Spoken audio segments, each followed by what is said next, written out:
Bismillah wa salatu wa salam ala Rasulullah. Assalamu alaikum wa rahmatullahi wa barakatuh. Welcome to another episode of the Middle West podcast. I'm your host, Abdel Mussa, and I'm joined today by a very special guest in the hot seat, Abdel Rahman Mussa. Assalamu alaikum. Wa alaikum salam wa rahmatullahi wa barakatuh. I say hot seat, even though it's not a high pressure podcast, it's just all the sunlight is coming at that seat, so I had to close the curtains. But Abdel Rahman Mussa is a current Birmingham resident, so he's in the fourth holiest city in the world. And he started off with a software engineering degree and then went on to found iPersonalEnrichment.com.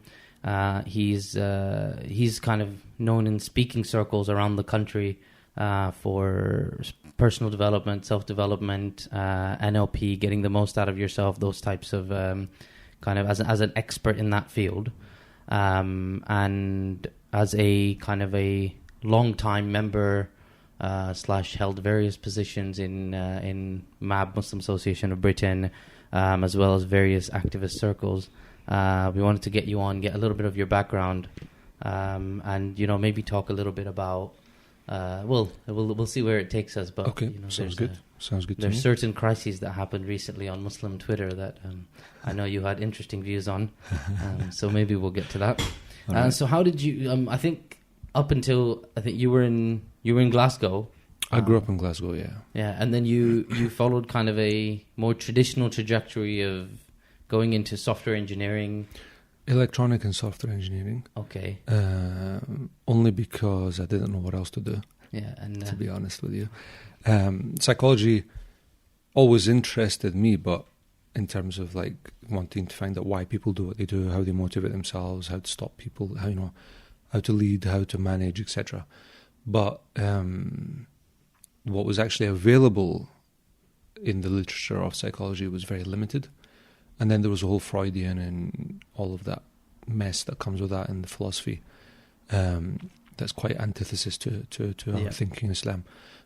So, based upon that, I just did electronic and software engineering. But then whilst I was doing that, that's when I found private studies that taught, first of all, hypnosis, hypnotherapy, and then And these were, I'm assuming these weren't Islamic sources, because I think... No, nothing like that. I think up until very recently, Muslims weren't really talking about mental health or anything. No. I mean, you had psychologists and psychiatrists, etc., but I mean, I've been doing this since 2001, so 17, 18 years. Now more people are doing it, but unfortunately... Anyway, we'll talk about the unfortunate later, but yeah, so it's been, a good 18 or so years of doing this. And then for some reason, I mean, alhamdulillah, I was able to get like placement in the newspaper, etc., editorials.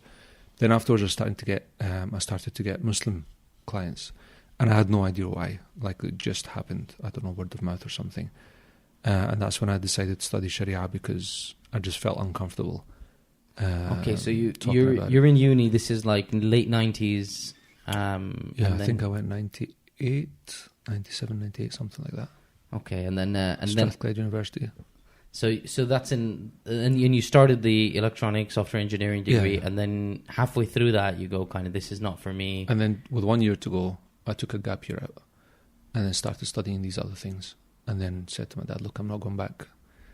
I had a couple of back and forth. I bet that was a great conversation.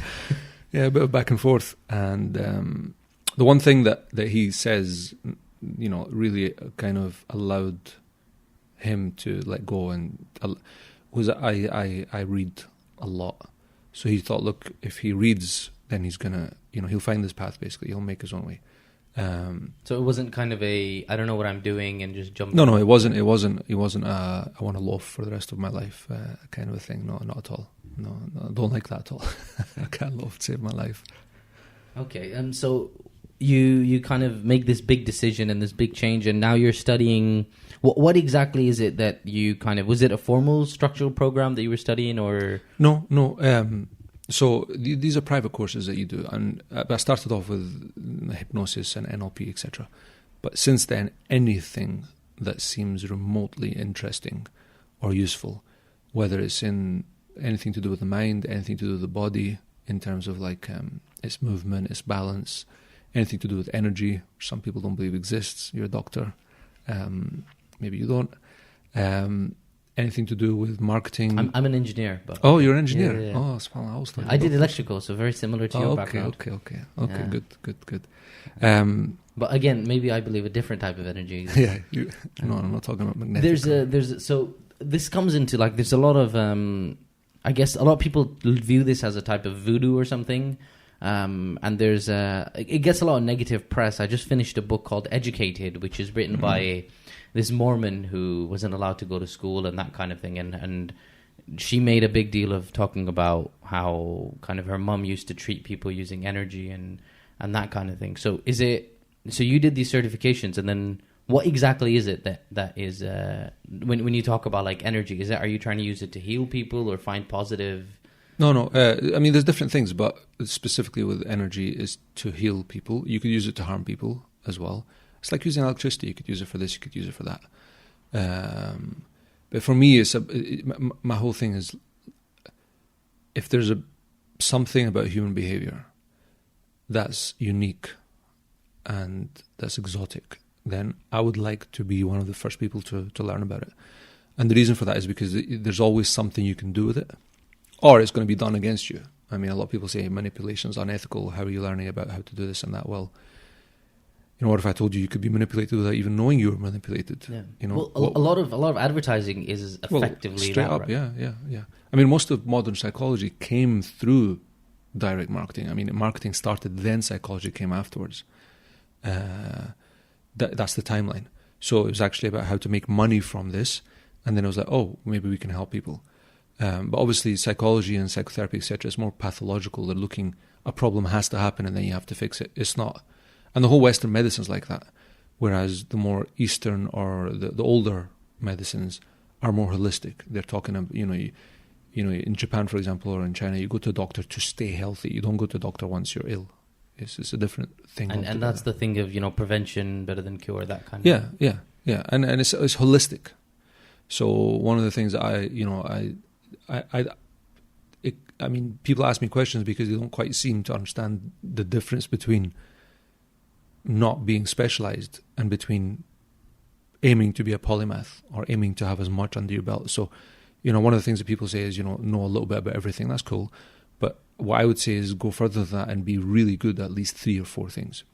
So be really good at really, really, really good at 3 or 4 things. Once you've got that down, then you're actually able to bridge and bring things in from. So if you found someone who studied biology and electronic engineering, that would be amazing, because they can bring things from biology that no electronic engineer would ever have thought about, because it's full of systems. I mean, nature is full of systems.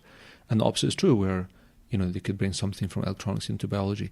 That's how these breakthroughs are made. And so that's why a lot of people say, well, why did you study Sharia? Well, because I'm studying the operating system, so to speak, that Allah subhanahu wa ta'ala, the final one, that Allah subhanahu wa ta'ala wants us to run based upon. So what's the point of understanding the brain and the body, etc., if we don't understand where we're supposed to be going? There's so many variables and so many factors that, if you were to do tests, you wouldn't even know how to do it. Do you understand? Like, you'd be testing like 2 million variables over how many people, over how long, and then how would you even read and understand that data?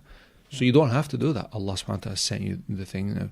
If you deviate from the default and from that which is good, then you can have an answer. Do you understand? Okay. You've got something to benchmark against. So you started with this with your kind of individual certifications, and were you making money from this at the time? Like, were you working at the same time? To start with, like, I was doing call center work just to fund. Okay, just to fund your studies as you kind of continue. And then once I got confident enough and done enough, about 2 or 3 years worth, then I started working with people. And initially your clientele was mostly non-Muslims, mostly. Yeah, anyone that would come.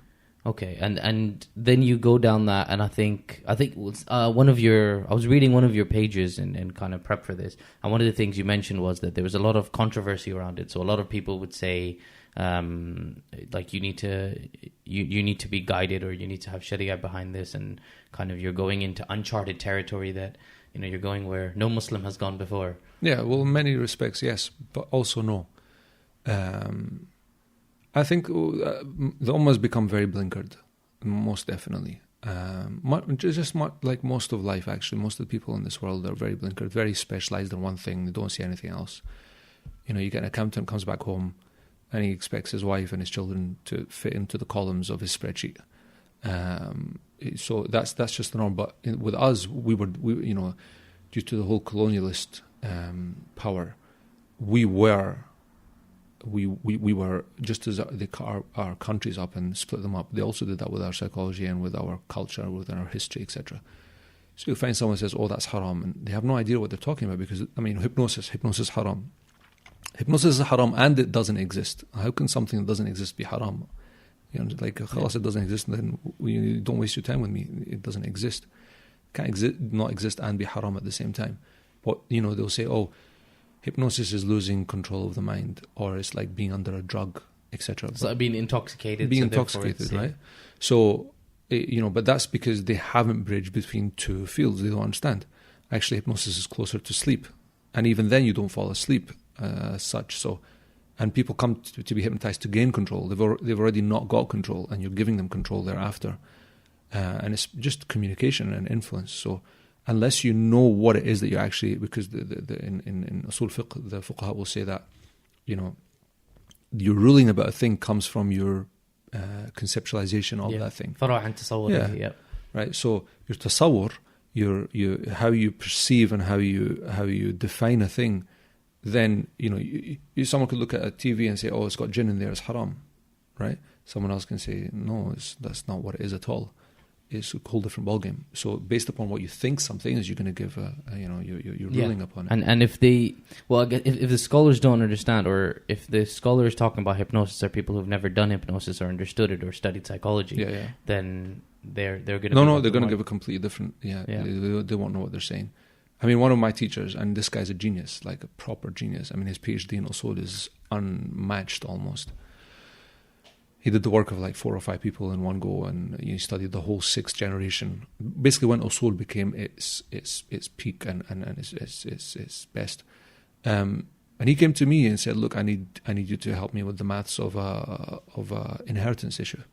Do you understand? So that's completely different to, for example, with the Ottomans. If you wanted a good job, you couldn't just be a Sharia graduate, even if you had a master's or a PhD. That level, you'd have to also be a optometrist or a the stars, what's that? Astronomist, mathematician, physician, etc., etc. They would expect you to be a polymath because, and all of the scholars before would travel in order to get knowledge. But all of them had views on like such a wide range of subjects. Yeah, as well, because you have to. Yeah. Understand? When I was studying Sharia, one of the people that were on the course was on the course. It was a 17-year-old. I was just like, that's not right. You need to get out there. You need to get lost. You need to get married. You need to start up a business. You need to do some work. You need to get some life experience, and then afterwards, because you're going to graduate with nothing, no life experience to run this software from, and you're just gonna you're gonna misguide people because you have no idea. This is theoretic, but how do you apply it? And that's why we get this kind of mismatch between Sharia graduates who are very idealistic and I think there's a lot of but you went to Egypt to study. No, that I was about to say actually. No, I wanted to study Sharia for a long time, but I didn't want to go abroad. Okay. And the reason for that is I saw a lot of people that went abroad, they'd come back and for about 3 or 5 years they're completely time lag. Yeah. If we're going to talk engineering, they're completely like as if like they just come. Especially now, I mean, a day now is like 1,000 years. Things are really progressing so quickly. So I always abstained from that. And then the opportunity arose where Chateau Chénaud in France, they opened up a branch in Birmingham. Okay. It came to me. So I was actually in the first year of the... and that was your move from Glasgow to Birmingham? No. You'd already moved before, okay. So you'd already made hijrah? I'd already made hijrah to the promised land, yes. Okay. And is it still open? It's still open. It's still open as far as I know. It's been running for a few years now, almost 10 thereabouts. Okay, so you were able to do it you were able to basically do your Sharia studies without leaving. Yeah, I did my bachelor's and I did my master's a couple of years after that. I didn't know that they started the master's. So I went in the second batch of people who did that, basically, not the first. Okay. But Yeah, the master's was in usul and fiqh, but we studied like finance, Islamic finance, etc., etc. It was very, very broad. Islamic finance is just another level of complicated. But again, the way I look at it is, from a psychological perspective, there are some things that Allah subhanahu wa ta'ala limits you with, and there are some things that He opens the door for you. And if you follow that, it's good for your psychology. And if you don't, it's bad. And I think that insight only comes because if you can look at something with more than one lens, you can tie things up. Do you understand? Whereas if you only see things from one perspective, you make a decision that cannot be wise. It can't be wise, or if it is, it's due to a fluke. It's just out of luck or something. So today what they do to counteract that is that, and this is a good thing regardless, they'll have a committee. So they'll have a doctor in the committee, they'll have a Sharia expert, they'll have a finance expert, etc., etc. And so that way everyone can come from their own perspective. Yeah, interdisciplinarism is kind of the way of the future, even in engineering. Yeah, I think so. I think so. They want people to come from everywhere. Yeah. Did you do your master? Did you do your Sharia studies part-time, full-time? Because full-time. No, they don't do part-time. Okay. And how do you manage that with kind of life? Because this is one of the reasons why you bite the bullet. Because one of the things you mentioned about. I think this is the reason why so many people try to study Sharia early on. At 17, 18, you have the chance to kind of... I would say the opposite. No, I would say the opposite. With my son, for example, I would actually expect him to... I wouldn't want him to go to uni straight away. If he even chooses to go to uni, I'm not really bothered whether he does or not, as long as he gets an education and so long as he's able to think for himself and not be a cog in someone else's industrial, benefit.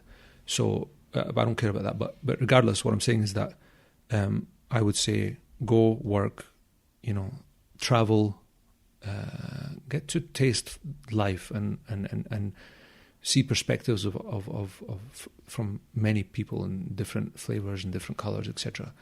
Allah says that we create you different tribes so that you may know one another. That's very, very important. I think a lot of us miss that opportunity. Then afterwards, as a 21-year-old, 22-year-old, go back to uni.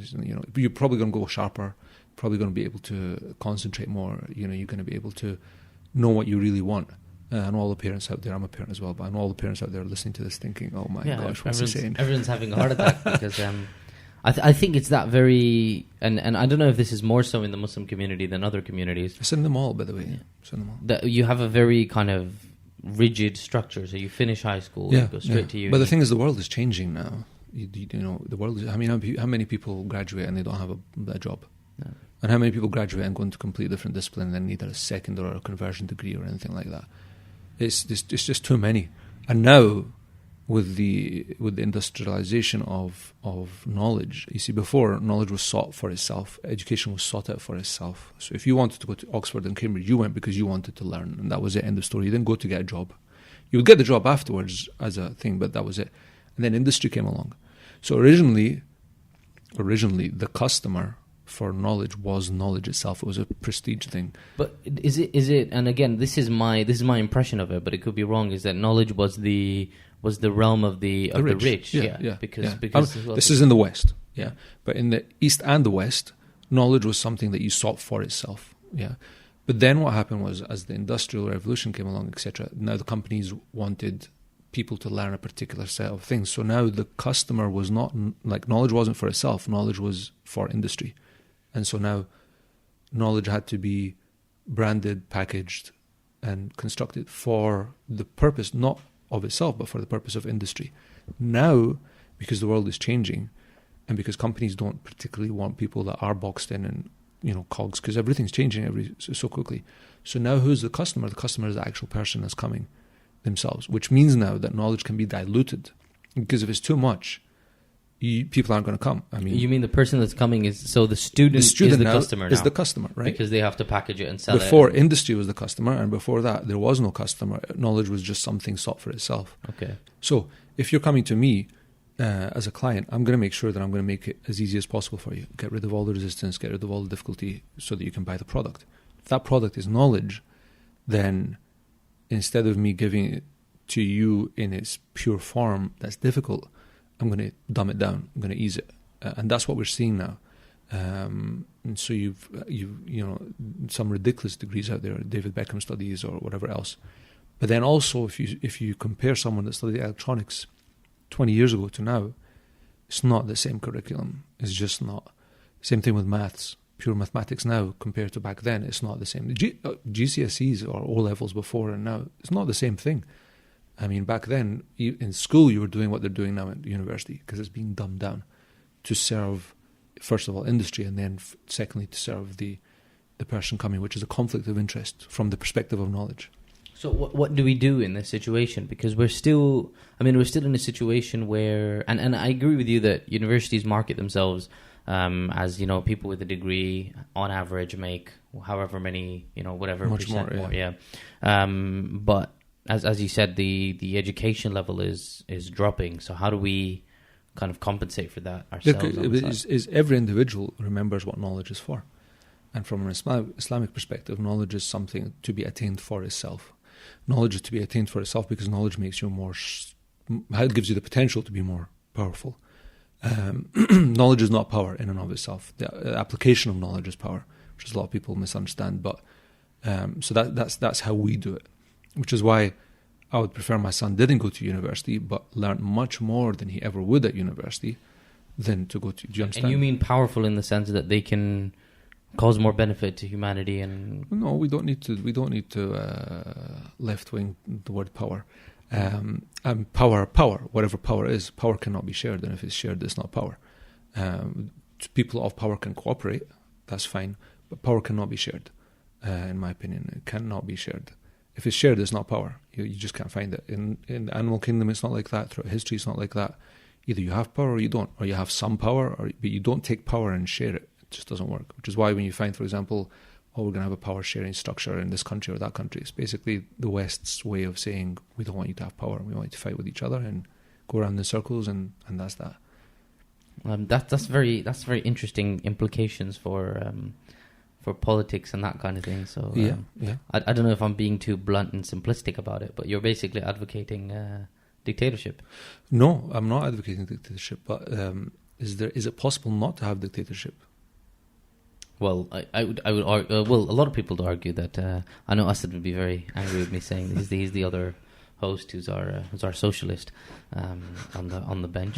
But yeah, a lot of people would say democracy and kind of the more libertarian leaning people say that the smaller government is better and people can have power in and of themselves. And yeah, I mean ultimately, look, someone has to dictate. Democracy is just time dictatorship. There's a timer on how long you can dictate for, 4 years, 5 years, 10 years, whatever. But you're dictating at the end of the day. And you could play whatever you want to play. You're not happy with your cabinet because they're not voting the way you want them. You get rid of them. You play dirty. You get someone with a book who says that you did this once, and if you don't vote for me, I'll expose it, etc., etc. Someone's always dictating something. And in America, it's the corporate world that's dictating. And this veneer of, we're all just going to sit here. But then one of the things that veneer does is who's responsible? My neighbour just died. Who's responsible? Is it the council? Is it Prime Minister? Is it Parliament? Do you understand? So it comes with its own disadvantages as well. That's not to say Shura doesn't exist, but to equate Shura with democracy is simplistic at best. And okay. I'm not to say that dictatorship is right or wrong, but at the end of the day, if someone gives me my rights, that's all I care about. And that's the way Islam views it. Islam doesn't, you see the difference in the West and the Islamic perspective is, the Islamic perspective is we want to give you your rights. We don't want to give you the potential of having your rights. Whereas here in the West, you have to fight for your rights. No one just gives you them, right? So whether that's through a democracy or whether it's through a tyrant, I don't really care. If I'm not getting my rights, that's the problem. It's not the structure around it. Whereas if everyone is getting their rights, then I don't care whether that's happening through democracy or through a dictator or someone else. The question is, am I being ruled by tyrants?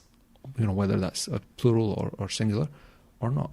I think it opens up a whole new can of worms, and I will only go down this rabbit hole for a bit because I want to bring it back to self-development. But one of the questions we had a whole couple of episodes on kind of the notion of home and where do you get more of your rights in. And the argument that a lot of people are here because they feel that they get their rights in the West in a democratic system more than they do in another system. Sure, and that's maybe, why there's a whole flip side of we need to bring a... Yeah, but what rights you get and which rights do you not get? That's another thing as well. So here you don't have the right to really have wealth. You're taxed through the nose. You know, even if you're not being taxed and you're living below that threshold, VAT is 20%, car fuel tax is 75%. Now, if you're earning good money like yourself, and you're 40%, and it's even 50% above that, etc. I don't know where that accusation. Why is that an accusation? The only person making good money on this podcast is Abdel Samir, because he's claiming off the state, so he's living it big. Okay. So you're going to get taxed 40%, and then you're going to pay VAT 20%, and then you're going to pay car fuel tax, etc., etc., etc. And then there's council tax. Even if you own your own house, you're paying council tax. So by the end of the day, you're taxed about 70%. So you could say, yeah, I'm walking away with what I want, but you're not. That's not the reality of it. It's not the reality of it. So whether you're losing this right or that right, and which right are you prioritizing? I mean, if you went to live in Dubai, you'd get almost 100% of your wealth that you earned, but you wouldn't be given other rights. So it just seems to be a case of, which rights will I get under which system? But to say point blank that this gives me my rights and that's not true either. Yeah. I think that's why people actively make the decision to go across, and some people term it hijrah, but some people very bluntly don't. They just say, look, this is a cash cow in whatever country I'm going to, and they give me a better deal. But coming back to kind of the self-development side of this is very interesting, and I think this is worthy of a whole other episode in itself. So you went into Sharia studies and you focused on usul al-fiqh. How does that guide your kind of journey into practice?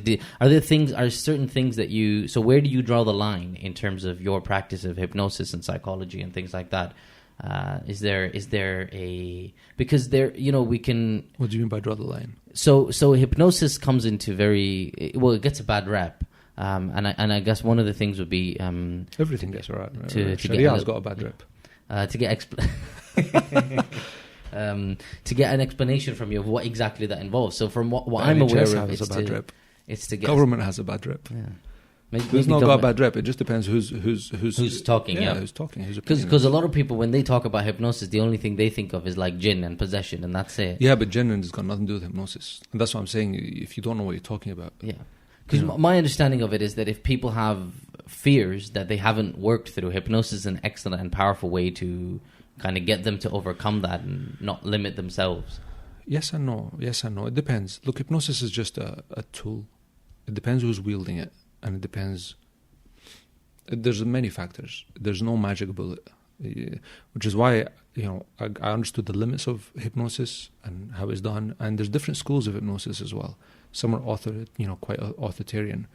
Some are very, very suggestive. So different schools. There's no such thing as like hypnosis is this or hypnosis is that. But my definition of hypnosis is the ability to take someone from one state of mind into another. So if I smile and that changes your day, then that's hypnosis. You understand? Which is sadaqah, as the Prophet described, right?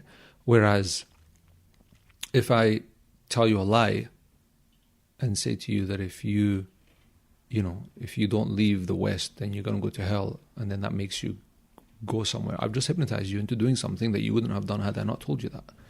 So the definition of hypnosis itself can be very wide or very, very constrained, and it depends upon your definition. If you think it's just waving a clock in someone's face until they get bored and fall asleep, then that doesn't give you much power or influence over many people. But I need to ask this though: can you do that though? Anyone could do that. Yeah. Really? Yeah. Look, at the end of the day, if you're sitting on a train and or if you're sitting in your sofa, and you're staring off into space, you're hypnotized.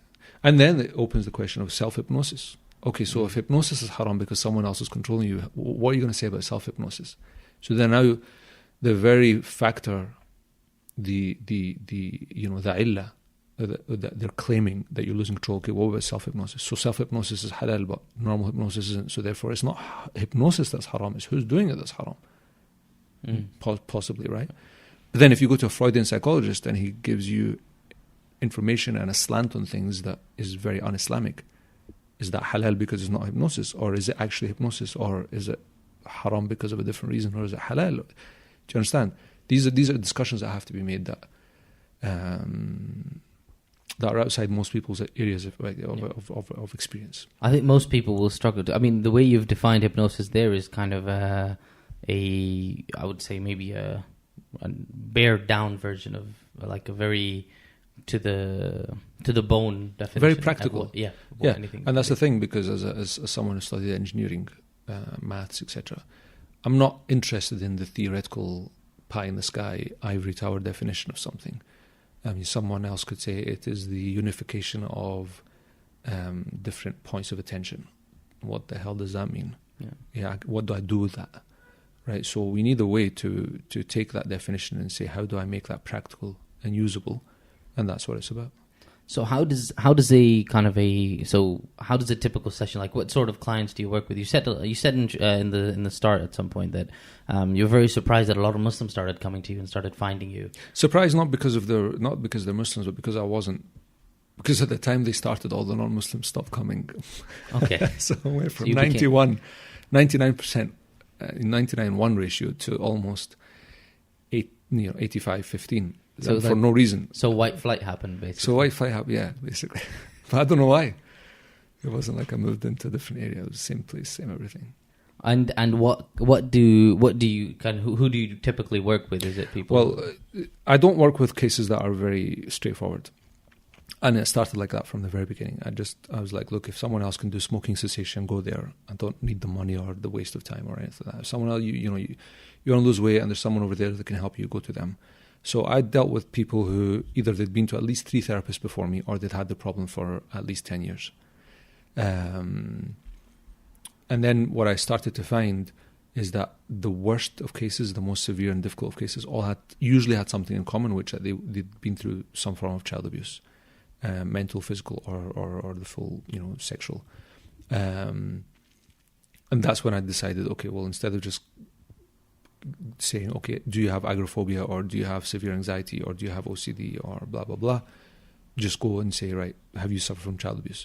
And now that's what I do mostly. If someone else comes, I can take a decision there and then as to whether or not I'll work with them, but I found that there isn't actually someone specialized in getting people to overcome child abuse trauma and rekindle intimacy and trust with the world and with themselves firstly, and then with others after that.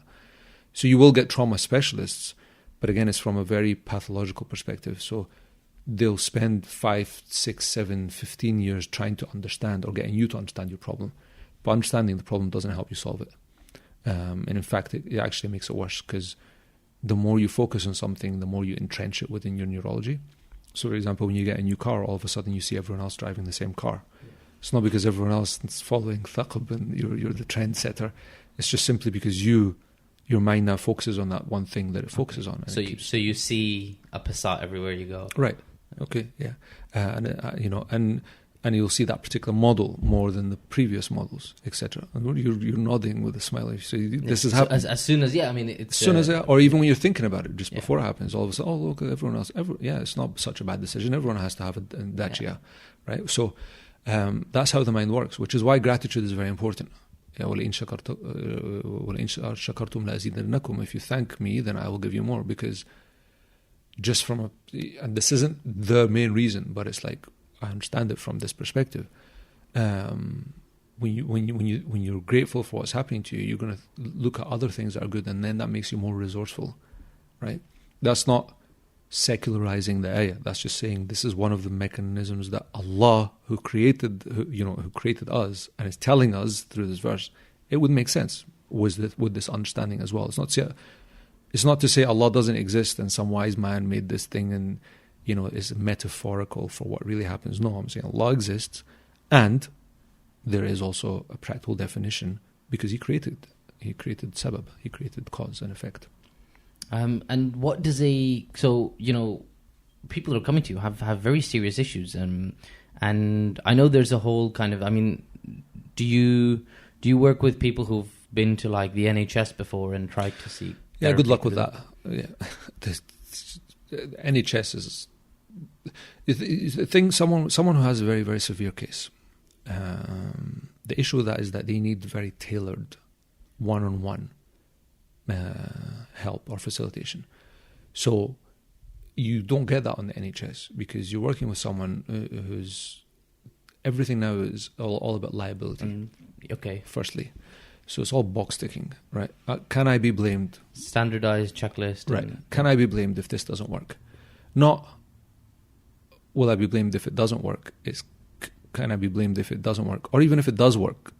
Sometimes, like, if I'm being too maverick, someone's going to blame me for this or that. So it's all about standardized, etc., which is fine if you're teaching someone how to add. But if someone's gone through severe trauma, they need a very... but what happens is you go to the NHS, well, if you're doing counselling, they have a process they take you through. If you're doing CBT, they have a process they take you through. If you're doing psychotherapy, they have a process you take you through. Do you understand? It's not tailored to you. Whereas, alhamdulillah, because I've studied more than one thing, when someone's speaking to me, I can pull the tool that they require in the sequence that they require, as opposed to expect them to fit. But how does the liability aspect work for you then? Because I know with CBT, I don't care about these things.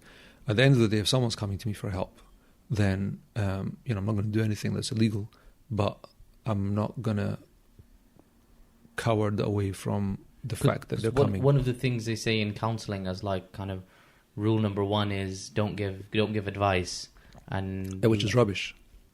The hell's that all about? Firstly, it's impossible. Impossible. There is no way to speak to someone in a neutral fashion at all. If I say to you, right, how are you feeling, Thaqib? That accesses parts of your mind that are completely different than if I say to you, how are you, Thaqib? Okay. Completely different. Completely. One can take you down one route of hypnosis, the other takes you down a different route of hypnosis, if hypnosis is about changing the mental state. These affect the mind in a different way completely. So even if I don't say anything and just look at you in the eyes, that's going to put you in a different state of mind completely. So there's no way not to influence the person in front of you. But what happens is that they're assuming that it's unethical to influence. But then why is this person paying you? Why can't they speak to the mirror? Why can't they speak to a computer program? We can automate that very easily. There's no need for that. And so when I find that something can be automated, I'll make a website and that's it. You can just go through that and, Bob's your uncle. But if you need something because you've been through severe trauma or, it requires a little bit more understanding and complexity, then the standardization is actually unethical. It's unethical. Do you think that standardization happens naturally when something becomes more mainstream and it's required by kind of such a large number of people? Potentially, yeah. I mean, systemically, yeah, that might be the case. But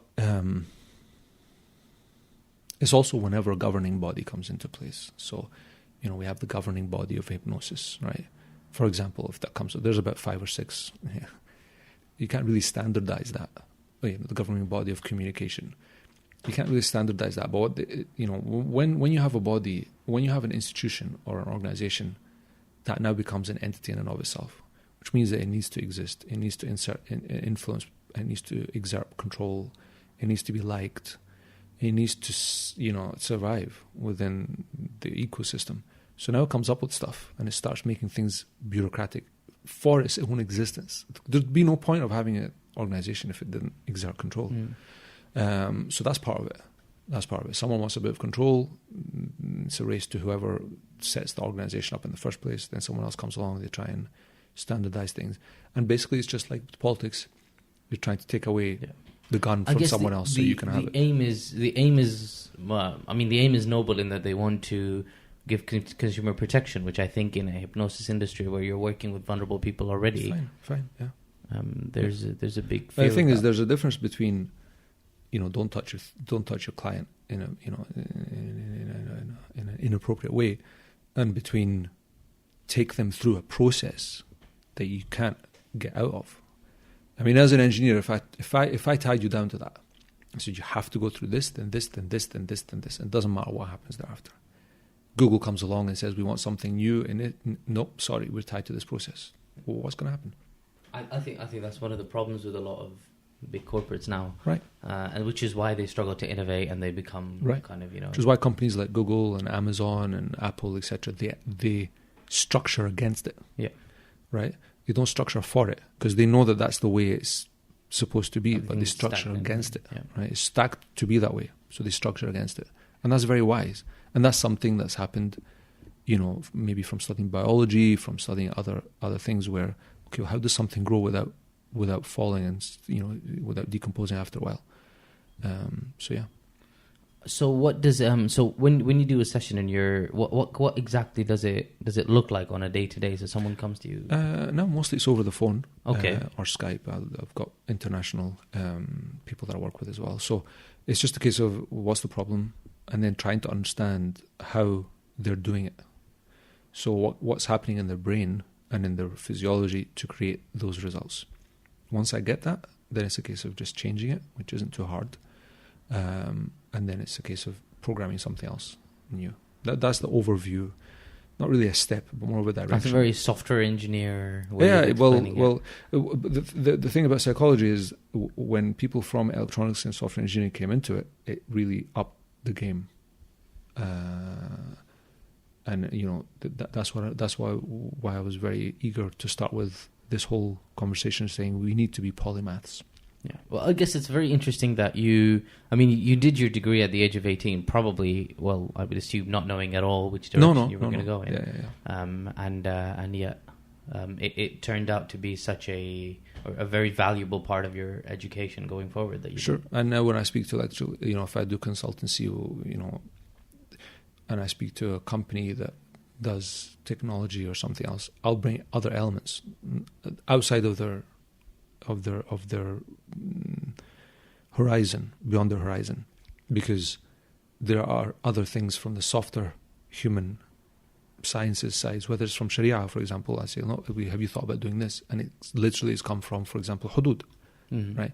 But by understanding how Allah subhanahu wa ta'ala limits us with the hudud, because hudud means like red lines, borders, right? So these are things you do not step across. By understanding how that's happened, and then implementing that on an organization or on the way that a new technology is branded, etc., you get a lot of bang for your buck, basically. What do you what do you view? So you said you have a clientele that's predominantly Muslim still. Oh, now I'm out there for everyone. Like, okay. I'm advertising for everyone. Yeah. And you've got kind of an international clientele. What do you think are some of the major issues that Muslims are facing? Because you hinted at kind of a post-colonial mindset that some people are so trapped with. But what other stuff do you think is most common? And this was a bit of a neck curl, so you're going into a boxing match. I think what happens a lot is that whether it's Muslims or non-Muslims, but specifically because you're asking about Muslims, we don't know. We've forgotten the function of why we do things.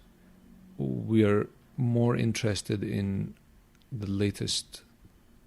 We're more interested in fitting in the trend than we are with actually doing something for its own sake, with its own function. And those two things need to be, so not just it's not just a case of that something will not be accepted if you don't follow the way of the Sharia and the outcomes of Sharia. But now, in order to build yourself and you have to say, okay, well, why am I doing this actually? Do you understand? So, for example, people go to uni, right? Why are you going to uni? It's because I want a job. Why do you want a job? Like, who the hell told you that's a good idea in the first place? Yeah, to have a job. Why do you think that's a good idea?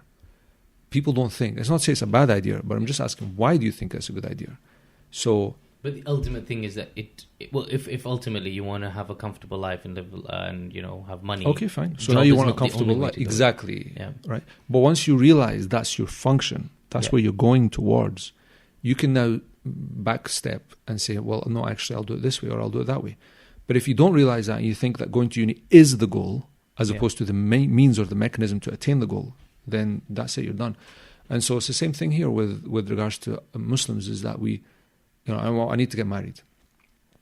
That's it, I'm 18, I need to get married now. Yeah. Like, What are you talking about? Like, what's your function? Where are you going? What's your goal really? Bottom line. I need to have kids. Why do you need to have kids? Oh, I want to attend a Muslim parenting event. Yeah, but why do you even want to have why do you want to be a parent? Where's the goal? Like, what is it? Oh, I just want to have 3 kids. Why do you want to have 3 kids? Like, it's just so random. I want to have 5. Why?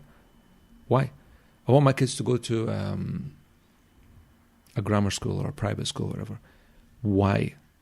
Do you understand? So people are, it's like we're more, our function has become that we follow the path followed. Do you understand? I think in one of Gladwell's books, he was talking about how people will just follow.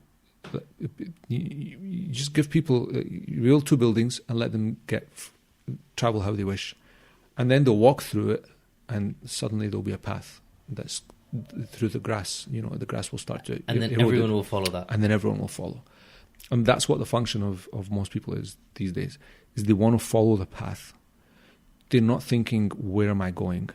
They're just thinking, I want to follow the path. Is it a bit of least resistance as well? So the path is there, so you can just chill and coast. And Allah talks about this in the Quran. Every single messenger that was sent, one of the things they always told is, this is not how we found our parents. This is not the path we found our parents on. As well as they give you the exact opposite, and they say, oh, these are just myths from the old people. You just told me you're following your parents. So now your parents follow their parents, and they follow their parents all the way, to the nth degree. So what's the problem? So those 2 things are mutually exclusive. How can you say them both at the same time? But they do, because ultimately they just want to follow the path of least resistance. And what they really mean is, right now, this is not what I'm used to, so I don't want to do it. But that's the bottom line. That's what's happening. A lot of people want to send their kids to school. Why? That's just what's done. By whom is that? Do you understand? And then don't complain to me then when you get whatever happens because you send your kid to that school as a result, whether they're arrogant or whether they're taught this or taught that, or they're going to have gender issues or whatever else. These things, do you understand? That comes thereafter. So you got to ask yourself, where am I going and why? And one of the things I always find, I do a program called Unshackle. Yes. It's a 6-7 day program. One of the things that so many people have said, and these are successful people, right? Programmers, doctors, lawyers, etc. All say by the end of the program, I just realized I don't have my own goals. Imagine a 35-year-old telling you, I've been living my life on someone else's goals, and they're 35. That's halfway through life. Not to say that they're going to die at 70, but that's half of their working health. Do you know what I mean? It's downhill after 50-ish, roughly, right? So they're past the 25 mark. You understand? And they're following someone else's goals up until then. One guy was about to marry his cousin. He didn't even like her. She didn't even like him. It's like, why are you doing this? Oh, because it's a done thing. Right? And she had someone who she wanted to marry, and he had someone that he wanted to marry, and they both knew, and they were both, it was just like, what is this? You're just careening towards a car crash later on. Yeah. Both knew that both didn't want, and both had someone else. It was like, I didn't know whether to laugh or cry. It was the funniest thing. And then we just sat down, we spoke for 10, 15 minutes. He realized that's not actually what he wants. When I spoke to his dad was more than happy to say no. Because his dad didn't want it either. So it's just that they never had a conversation. Yeah. And her mum, his dad and her mum were brother and sister, right? She didn't want it either. But it was like, oh, I don't want to upset anyone. Why I don't want to? And it's just like, it's just a done thing. Now, if you can take that and imagine that people are doing that with their wealth, with their time, with what they eat, everything. And so for me, personal development is about, and I see a lot of people have done this with personal development. Oh, what should I do next? Oh, Tony Robbins is doing this and that. Go to a Tony Robbins event, spend thousands of pounds, feel happy for 4 days, and then when the buzz is gone, ask yourself why you spent that money. Yeah, there's no way you're going to learn anything when you're one of 5,000 people and one person speaking to you. He's going to inspire you maybe, but there's no way he's going to change you. He's going to change that 1 or 2 people that that he'll take up on stage, but he's not going to change you. And he's going to work with them for 15 minutes. How much change is, he might get rid of one phobia, but he's not really going to alter the very course of their life. You understand? So even personal development is not about personal development anymore. It's just about, let me close my eyes. Lead me. Where do you want me to go? Yeah. So that's what I would say, is that the Muslims need to wake up and they need to ask themselves, where are we going? Who said this is good? Who said this is bad? Why is this even on my radar? I think one of the things about, I guess it's kind of really going back to it about why are you even Muslim? And most people haven't deeply questioned themselves on that. And sure, actually, and people join movements, or they join parties, or they join groups, and the people within the group themselves even forgot why they were founded. Yeah. I mean, there's some people within, elements within the Islamic movement who don't want change, right? Who don't want change. How is that possible? I mean, it's not called Islamic still, it's called the Islamic movement. There's got to be change. If there's not, then why are we wasting our time? And we are wasting our time if there is no change. Because at the end of the day, especially if you're living in the West, and you're taking your kids to school, you've got very limited time in the evenings and in the weekends to spend time and wash the brains of your kids from the filth that's been put in there. If you're going to spend half of that time in a meeting and you're not going to change anything, you've just wasted your time. And you've taken something from your children that is their right upon you without need and without cause. So actually now you're moving backwards. You're not just standing still. That's a very interesting point. I wanted to also ask about the Unshackle program a little bit. Okay. Because I've been signed up to your emails for some time, and kind of looking at especially the testimonials. So a lot of people say that it's a very enriching or life-changing experience, etc. But you go off to a nice destination, I believe Morocco mostly. Yeah, mostly Fez. And then what exactly does it involve? What is it about?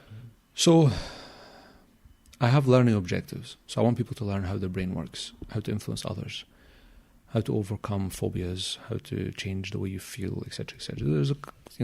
I want you to learn, for example, how to free up your hips, how to use gravity instead of work against it, how to let go of your emotions and your whims and your desires, and how to free up your own energy and unblock other people's energy as well. So those are the learning objectives. How I teach them differs from one program to another.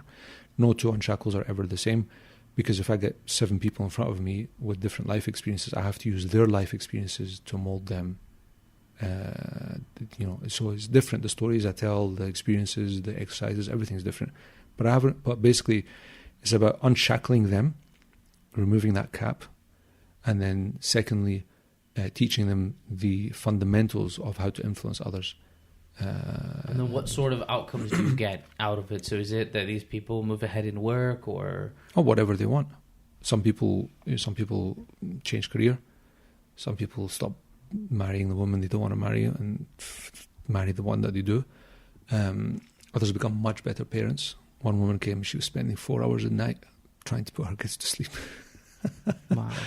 That went down to 20 minutes. And she works, she's full-time, And this is through understanding the psychology of children. And this is no. This is just her coming in with her own deeply held beliefs and just challenging those and changing them, so that falling asleep, man, it's going to take 4 hours. If you take 4 hours to put someone to sleep, you're actually not putting them to sleep. You're standing in their way. If anyone laid down in bed and didn't go to sleep for 4 hours, there's something going on there. Yeah. And if you're claiming that you're trying to put them to sleep, then you're the problem. That's quite interesting. How many people go to an Unshackle usually? Oh, no more than 10, 11. And why Fez? It's a beautiful place. The Riyadh there is spectacular. I used to do it in Birmingham here in the Mac Centre, which is cheaper for me, easier for me, don't have to travel, etc. But people come from America, people come from Dubai, people come from London. When they come here, they're paying another £50 a day. So I just thought I'll pay the expense of accommodation. And it's in a really beautiful place and in a beautiful Riyadh. And we start after Fajr and we finish for about 4. And then they have the rest of the day as a holiday and chill out, etc. So it's 2 or 3 birds with one stone. Yeah, that's quite interesting. So that's something that I think people can. What I've always found is it's a very interesting experience. But how do you know if you want it or need it? There's how I know, and there's how other people know. How other people know. So if I'm looking at the website, how do I know if How do I know if Unshackle is for me, or if I should even pursue this type of? I don't know. Because one of the things you mentioned about most of your clients who come and speak to you directly, they're usually people who've tried therapists and have some history. Oh, no. The something. people that come to Unshackle aren't coming just to fix because they seem therapy. more like normal people. No, it's just a case. I wouldn't say normal, but yeah. No one's normal. Yeah. Look, bottom line is, if you want something different, that's it. I don't know anyone who doesn't want anything different. If you want something different and you're realistic, a lot of people would love to wish, someone suffered from child abuse for 40 years and it's like, okay, it's going to cost you this much. Oh, that's too much. What do you mean it's too much? You're unemployed. How long are you going to remain unemployed for? Or you are employed, but you're only working part-time because you can't handle the stress because of all your issues. So actually it's costing you 15 grand a year. You tell me you can't afford it. What you're telling me is you're an idiot who can't make good decisions.